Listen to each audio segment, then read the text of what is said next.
why physical preparation? Like a guy like you, you and I are pretty similar in the sense that, you know, we're highly motivated, and it's, if you tell us no, oh, it's going to be a fucking yes. You know what I mean? Like that, we are very, very similar people in that sense. And my dad is just like me. My dad was a CFO of a fucking company, and he was pretty decent at math. I'm really good at math, and I'm just like my fucking father in a million and one different ways. There's very little doubt in my mind that I could accomplish what he did in the corporate sector. I know why I'm doing this. Like a guinea John Nash. Why on earth did you decide to choose strength conditioning? Because I wanted to be a professional rugby athlete, and I was a terrible athlete. So I thought, you're not going to exclude me from this club. You know, for real. I'm going to be involved, whether you like it or not. And I was. And that was it. More spite. Yeah.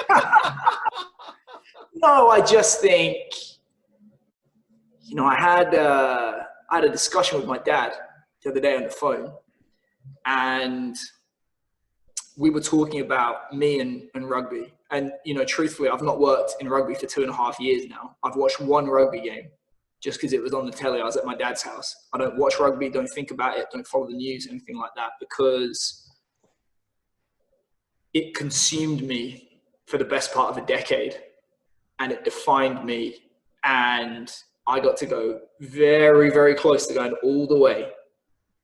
And Japan was set up in such a way that it took every last drop of enthusiasm that I had for rugby. So I thought, right, I'm going to move the goalposts and go work in the NFL. And, you know, I said to my dad, I said, have you ever been in that situation? And he said, no, I've not been in that situation. And then it came to me. I said, well, that's because, I said it to him. I don't think he liked it. I said, that's because nobody ever grew up saying, man, I cannot wait to be a logistics manager. So it's a double-edged sword. When you have a job like that, you get to keep your hobbies. When your job becomes your passion and your hobby, it can flame out.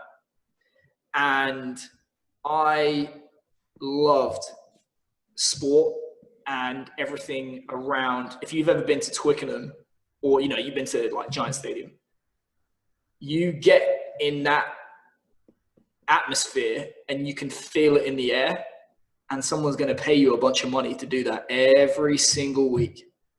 And you see like the clip of the changing room on TV, and you see the boys going nuts, and you get to be there in person.